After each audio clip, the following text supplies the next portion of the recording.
భూభారతి అని చెప్పేసి అలా ఒకటి తీసుకొచ్చారు. ఫస్ట్ ఒకసారి దాని గురించి మాట్లాడదాం. భూభారతి అని చెప్పేసి ఇలా కాంగ్రెస్ పత్రికలు ఏవైతే ఉన్నాయో ఈ కాంగ్రెస్ అన్ని పత్రికల లోపల ప్రధానంగా యాడ్ ఇచ్చారు. కాంగ్రెస్ పత్రిక అన్నిటి లోపల యాడ్ ఇచ్చారు అనమాట. ఇగో ఇట్లా ఇగో కనబడుతుందా? ఇగో ఇట్లా యాడ్ ఇచ్చారు. ఆంధ్రజ్యోతి ఇది ఆంధ్ర పత్రిక ప్లస్ కాంగ్రెస్ పత్రిక, మన రాధాకృష్ణ పత్రిక ఇది. సో ఈ పత్రికకు ఇట్లా పేపర్లల్లో యాడ్లు ఇచ్చారు. కోట్ల రూపాయలు విలువ చేసే యాడ్లు ఇచ్చారు. ఈ భూభారతి అని ఒకటి పెట్టి ఎక్కడి కథ, ఏం భూభారతి, ఏంది ఇది, అసలు దీని వెనకాల ఉన్నటువంటి వ్యవహారం ఏంటి ఎవరికి తెలియదు. అసలు దీని గురించి చర్చించలే, అసెంబ్లీలో ఎక్కడ మాట్లాడలే. కానీ అలా మాత్రము కోట్ల రూపాయల విలువ చేసేటువంటి యాడ్లని ఈ పేపర్లకు ఇచ్చారు. అయ్యో చూడండి. ఇంకా ఇవే కాదు, ఇంకా ఉంటాయి, చూపిస్తాం మీకు. అది కూడా దిశ, ఇవన్నీ కాంగ్రెస్ బదినేసే పత్రికలు. సో కాబట్టి వాళ్ళకు యాడ్లు వస్తుంటాయి అన్నమాట. చూడండి ఇట్లా ఇవన్నీ కూడా అంటే దేనికి ఈ యాడ్లు ఇస్తా ఉన్నారు, ఎందుకు ఇస్తా ఉన్నారు. దీంతో పాటు ఇంకా ఆంధ్ర పత్రికలు ఏమున్నాయో వాటన్నింటికి కూడా యాడ్లు ఇస్తా ఉన్నారు. అసలు ఏంది భూభారతి? తెలంగాణ భూభారతి, భూ హక్కుల పైన నాకు తెలిసి కేసీఆర్ కూడా ధరణ తెచ్చినప్పుడు యాడ్లు ఇయ్యలే. వాళ్ళు చేసిన మిస్టేక్ ఏంటంటే వాళ్ళు చేసిన పనిని కనీసం ప్రచారం చేసుకోలే. రేవంత్ రెడ్డి ఏం చేయకపోయినా, ఈ ప్రభుత్వం ఏం చేయకపోయినా కానీ వేల కోట్ల రూపాయల ప్రజాధనాన్ని ఈ ప్రకటన రూపంలో, ఈ యాడ్ల రూపంలో, ఈ డంబాచార రూపంలో, ఈ ప్రచారం రూపంలో ఖర్చు పెడతా ఉంది. ప్రజల సొమ్మును నీళ్లు తాగినట్టు తాగుతూ ఉన్నారు. ఎందుకంటే ఇట్లా 100 కోట్ల రూపాయల యాడ్లు ఇస్తేనే ఈ పత్రికలు కాంగ్రెస్ పార్టీ తప్పులను ఎక్కడ కనపడకుండా, ప్రజల్లో వస్తున్న వ్యతిరేకతని కనపడకుండా కవర్ చేస్తూ వార్తలు రాస్తాయి. ప్రభుత్వాన్ని మీద ఎక్కడ నెగిటివ్ రాకుండా కవర్ చేస్తూ వార్తలు రాస్తాయి. సో కాబట్టి అట్లా వార్తలు రాసినందుకు గాను కృతజ్ఞతతోటి ఇట్లా యాడ్లు ఇస్తూ ఉంటారు అనమాట. ఇప్పుడు ఆంధ్రజ్యోతి అనేటువంటి పత్రిక కంప్లీట్గా ఈయన చెప్పు చేతుల్లో ఉన్నది. ఇప్పుడు అంటే చంద్రబాబు నాయుడు ఈయన అందరూ కలిసి ఏం చెప్తే అది రాసినట్టుగా ఉన్నది. కాబట్టి ఇట్లా ఇగో ఈ యాడ్లు ఇస్తూ ఉన్నారు. ఏంది యాడు? ఈ కథ ఏంటంటే తెలంగాణ భూభారతి, భూమి పైన హక్కుల రికార్డు చట్టము 2024 అంట. మళ్ళా ఒక చట్టాన్ని అంటే గతంలో ఉన్నటువంటి ధరణి చట్టాన్ని సవరణ చేసి ఈ చట్టాన్ని తీసుకొస్తా ఉన్నారు. కొత్త ఆర్ఓఆర్ చట్టం రైతులకు చుట్టం, తప్పుల తడకగా మారి రైతుల ఉసురు తీసిన ధరణి వ్యవస్థ పూర్తిగా ప్రక్షాళన. పేరు మారుస్తూ ఉన్నాడు. పేరు మార్చి ఇందులో కొన్ని చేస్తూ ఉన్నాడు. దీని వెనకాల కూడా పెద్ద వ్యవహారం నడుస్తూ ఉంది. మొన్న ఒక వారం రోజుల దాకా ధరణికి సంబంధించినటువంటి ఎలాంటి కార్యక్రమాలు కానీ, ఎలాంటి ట్రాన్సాక్షన్ కానీ జరగలేదు. ఎందుకు జరగలేదంటే మొత్తము ఇదంతా కూడా సర్వర్ డౌన్ పెట్టేసి ఈ ప్రక్షాళన కార్యక్రమాన్ని చేసారు. ఇంకా ఇప్పుడు వీళ్ళకు రేవంత్ రెడ్డికి ఇప్పుడు ఈయనకు భూముల మీద కొంత బాగా పట్టు ఉంటుంది. అంటే ఏ భూమి ఏడ ఉంది, ఆ భూమి వెనకాల ఉన్నటువంటి భాగవతం ఏంది, దాని చిట్టా ఏంది, దాన్ని ఏ విధంగా మనం అది తీసుకురావాలి, ఇట్లా ఈ భూములకు సంబంధించినటువంటి రియల్ ఎస్టేట్ బ్రోకర్లకు ఏ విధంగా అయితే భూముల మీద పట్టు ఉంటుందో అలాగే మన రేవంత్ రెడ్డి గారు కూడా రియల్ ఎస్టేట్ వ్యవహారం చేసింది కాబట్టి, గతంలో రియల్ ఎస్టేట్ నడిపించింది కాబట్టి ఇప్పుడు కూడా ఒక ముఖ్యమంత్రిగా రియల్ ఎస్టేట్ వ్యాపారమే చేస్తూ ఉన్నాడు, రాష్ట్ర ముఖ్యమంత్రిగా కూడా ఆయన. సో కాబట్టి ఈ ధరణిలో కూడా ఆయన ప్రయోజనాలు, సొంత ప్రయోజనాలు, స్వామి కార్యము, స్వకార్యము, కుటుంబ కార్యము, అల్లుడి కార్యము, ఇట్లా ఇయ్యంకుడి కార్యము, ఈ కార్యాలన్నింటి కోసము వాళ్ళకు లాభం చేకూర్చడం కోసము ఈ ధరణిని ఇప్పుడు భూభారతి అని చెప్పేసి మారుస్తున్నట్టుగా కనబడతా ఉంది. దాంట్లో భాగంగానే ఇవన్నీ కూడా మారుతా ఉన్నాయి. ఇప్పుడు చూడండి, మీరు చూస్తూ ఉండండి. ఈ టర్మ్ అయిపోయే లోపల ఒక్కరొక్కరు 100,000 కోట్లకు పడగెత్తారు. రేవంత్ రెడ్డి కుటుంబ సభ్యుల కాడ నుంచి మొదలు పెడితే రేవంత్ రెడ్డి చివరి తోక చుట్టం దాకా 100,000 కోట్లకు పడగెత్తారు. ఇప్పటికే ఎక్కడ మన కల్వకుర్తి దగ్గర కొట్రా గేట్ దగ్గర అటు ఇటుగా 200-300 ఎకరాలు కొన్నారంట. మొన్న మేము ఆ కొండారెడ్డి పెళ్లి కోత చెప్పినటువంటి ముచ్చట. సో ఇట్లా 1,000 కోట్ల రూపాయలకు పడగెత్తేటువంటి అవకాశం ఉంది. సో వీటన్నింటినీ కాపాడుకోవడం కోసమే ఈ ధరణిని మళ్ళా మార్చేసి ఇప్పుడు భూభారతి అని తీసుకొచ్చిండు. ఈ భూభారతి ఏందయ్యా, గతంలో మనకు పట్వారీ వ్యవస్థ ఉంటుండే, విఆర్ఓ వ్యవస్థ. దాంట్లో ఏం చేస్తుండే మన పట్వారీ, ఎందుకంటే మన సార్వాడు కూడా పోలీస్ పటేల్ కదా, పోలీస్ పటేల్ కొడుకు కదా. సో పోలీస్ పటేల్ కాబట్టి ఈ పటేళ్ల రాజ్యము మళ్ళీ పట్వారీల రాజ్యము, పటేళ్ల రాజ్యాన్ని ఆ దందాన్ని, ఆ వ్యవహారాన్ని మళ్ళీ తీసుకొస్తా ఉన్నాడు. ఇది కూడా ఇప్పుడు ఏం చెప్పిండంటే భూభారతి అని చెప్పారు. దీంట్లో కొన్ని అంశాలు ఉన్నాయి, ఇవి చదివిన తర్వాత మీకు అది చూపిస్తా. భూధార్, ప్రతి మనిషికి ఆధార్ లాగా ప్రతి భూ కమతానికి ప్రత్యేక సంఖ్యతో కూడిన భూధార్ ఉంటుంది. అంటే ఇప్పుడు మనకు ఆధార్ కార్డు ఎట్లుంటుందో భూమి ఉన్న ప్రతి ఒక్కరికి భూదారు కూడా ఉంటుందంట. భూదార్ అనేది కూడా పెడతారట. ఈ భూదార్ అనేది ఎక్కడి నుంచి వచ్చింది, ఏడికెళ్ళి వచ్చింది అనేది ఒకసారి చర్చ చేస్తే ఇగో మళ్ళా మనం వెనక్కోవాలి. మళ్ళీ ఏమనంటే చంద్రబాబు ఎందుకు తీసుకొస్తారు ఇళ్ళకు అంటారు. ఈయన చేసేది మొత్తం చంద్రబాబు కథనే, ఈయన వేసేది మొత్తం చంద్రబాబు కథనే. ఇక చూడండి ఇక్కడ, ఇగో కేసీఆర్ ఆనవాళ్ళు వద్దు, ఆంధ్రాలో ఫెయిల్ అయిన భూదార్ చంద్రబాబు ఆనవాళ్ళు కావాలి మన పాలకులకు. ఇగో గతంలో ఎప్పుడు 2018 ఏప్రిల్ 12 నాడు చంద్రబాబు నాయుడు అప్పట్లో ట్వీట్ వేసిండు, మనిషికి ఆధార్ లానే భూమి గుర్తింపు కోసం భూదార్ ఎన్నో సేవలను అందించనుంది.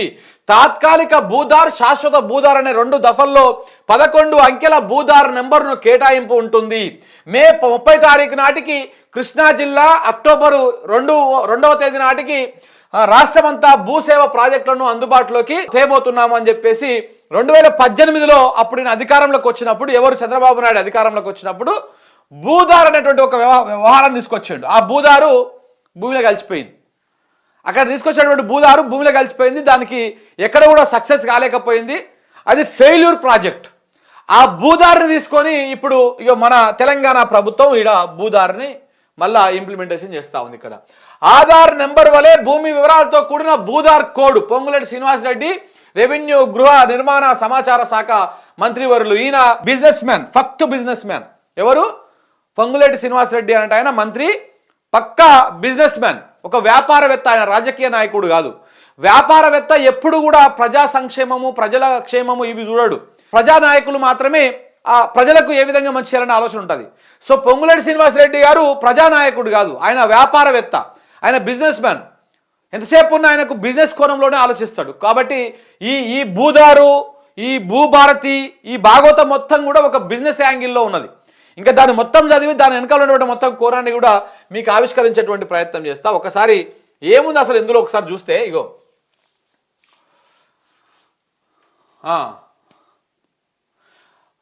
తెలంగాణ రాష్ట్రంలోని భూమిపై హక్కుల రికార్డులకు సంబంధించిన శాసనములను ఏకీకృతం చేయుట మరియు సవరించుటకై బిల్లు.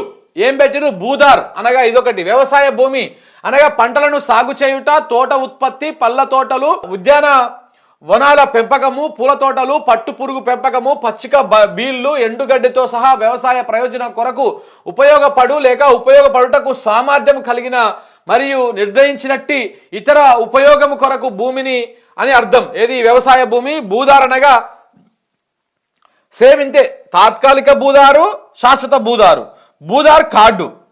ఇది సేమ్ మన చంద్రబాబు నాయుడు ఏమైతే తెచ్చిండో, ఆ చంద్రబాబు నాయుడు 2018లో తెచ్చిన చట్టాన్ని యాజ్ ఇట్ ఈస్గా తెలంగాణలో ఇంప్లిమెంటేషన్ చేస్తూ ఉన్నాడు. ఎవరు చేపిస్తున్నారు? చంద్రబాబు నాయుడే చేపిస్తున్నాడు రేవంత్ రెడ్డి తోటి. అక్కడ నేను చేసినా అది కాలేదు, ఇక్కడ మన వాళ్ళ భూములు ఉన్నాయి కాబట్టి ఇట్లా ఈ కార్యక్రమం చేయాలని చెప్పేసి చేపిస్తున్నట్టుగా కనబడతా ఉంది. ఇక్కడికి చూడండి ఒకసారి. ఆధార్ గుర్తింపు సంఖ్య ప్రజల జీవితాల్లో మమేకమైపోయింది. వేల కోట్ల ప్రభుత్వ ధనం ఆదా చేసే విశిష్ట వ్యవస్థగా గుర్తింపు పొందింది. మరి భూములు, స్థిరాస్తుల పరిస్థితి ఏంటి? ఈ ప్రశ్నకు దేశంలోనే తొలిసారిగా తనదైన సమాధానం చెప్పేందుకు రాష్ట్ర ప్రభుత్వం సిద్ధమైంది. భూములకు ఆంధ్రప్రదేశ్ అప్పుడు 2018 నవంబర్ 20 వచ్చినటువంటి వార్త ఇది. సో సేమ్ చంద్రబాబు నాయుడు అడుగుజాడల్లో ధరని చూస్తే కేసీఆర్ గుర్తుకొస్తాడు, భూదార్ అయితే చంద్రబాబు నాయుడు గుర్తుకొస్తాడు. మనకు చంద్రబాబు నాయుడుది కమ్మ ఉంటుంది కానీ కేసీఆర్ది చేదు ఉంటుంది కదా. సో కాబట్టి చంద్రబాబు నాయుడుగా తీసుకుందాం, కమ్మ ఉంటుంది కాబట్టి అదే కనుక్కుందాం. సో అట్లా చంద్రబాబు నాయుడుది రేవంత్ రెడ్డి గారు ఇప్పుడు భూదార్ తీసుకొచ్చి ఆయన కనికేటువంటి ప్రయత్నం చేస్తూ ఉన్నాడు రేవంత్ రెడ్డి. ఎంత దుర్మార్గం ఇది! ఇప్పటికే ఆగమేంద్ర భూ రికార్డుల ప్రక్షాళన అనేది చాలా జాగ్రత్తగా చేయాలి. కేసీఆర్ లాంటి నాయకుడే ఎంతో పకడ్బందీగా జాగ్రత్తగా చేస్తేనే కొంత అవకతవకలు జరిగినాయి.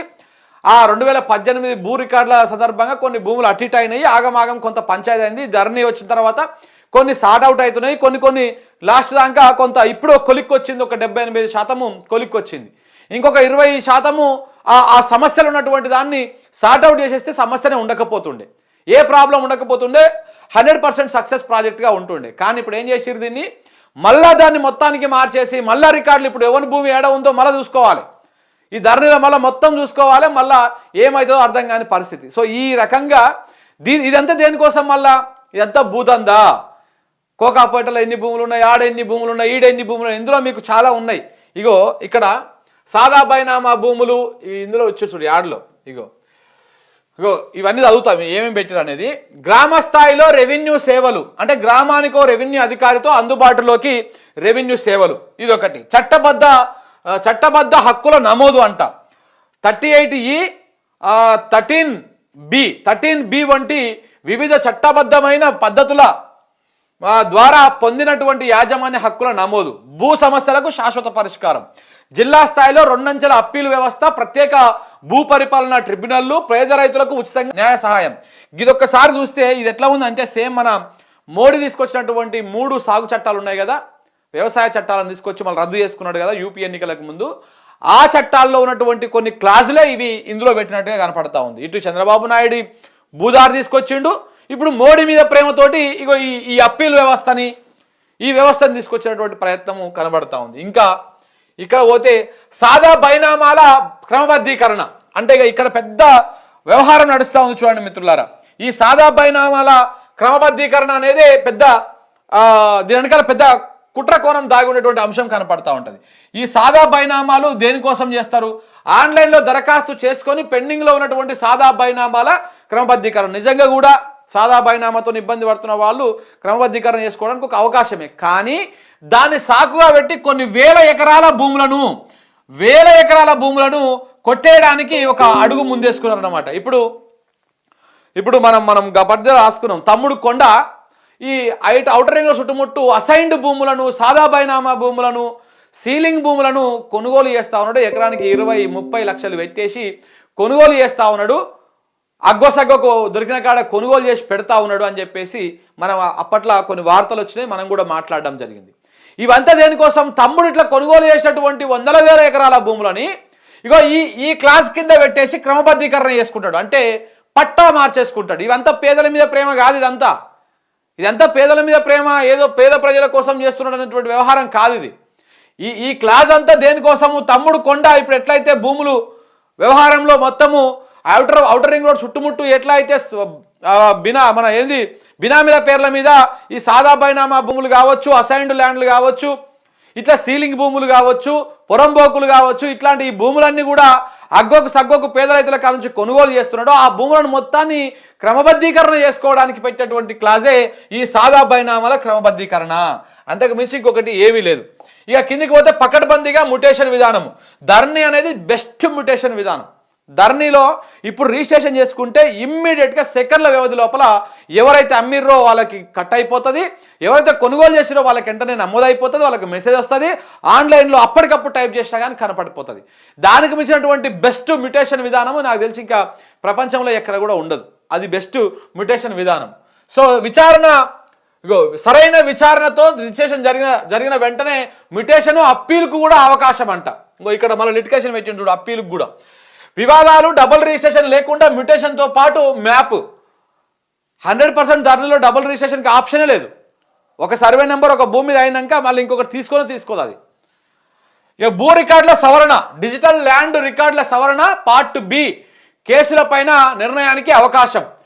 భూ హక్కుల కల్పన, గ్రామ కంఠము, ఆబాదీలకు కూడా హక్కుల రికార్డు, ఇవన్నీ కూడా ఒక పెద్ద దీని వెనకాల ఉన్నటువంటి వ్యవహారము. నేను ఇంకా కొంతమంది ఎక్స్పర్ట్స్ని కూడా పట్టుకొస్తా.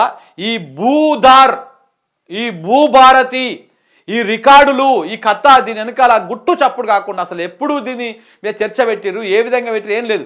అప్పుడే పేపర్లో యాడ్లు ఇచ్చేసుకోరు. మరి అసెంబ్లీలో చర్చ పెట్టాలి కదా, అసలు దీని వెనకాల ఉన్న కథ ఏందో, కార్ఖానం ఏందో ఏవి పెట్టకుండా ఆయన కూర్చొని మాట్లాడుకొని ఇది మేము భూభారతి తెస్తున్నాము, భూదార్ తెస్తున్నాము, చంద్రబాబు నాయుడుది బాగుంది కాబట్టి అది కనుక్కుతున్నాము అని చెప్పేసి ఈ కార్యక్రమాలు చేస్తూ ఉన్నారు. ఎందుకోసం చేస్తూ ఉన్నారు ఇదంతా కూడా? ఇవన్నీ కూడా వాళ్ళ స్వార్థ ప్రయోజనాలు. భూముల కుంభకోణం, పెద్ద కుంభకోణం ఉంది దీని వెనకాల. అవి కూడా తొందరలోనే మీకు రానున్న రోజుల్లో ముందు పెట్టేటువంటి ప్రయత్నం చేస్తాం.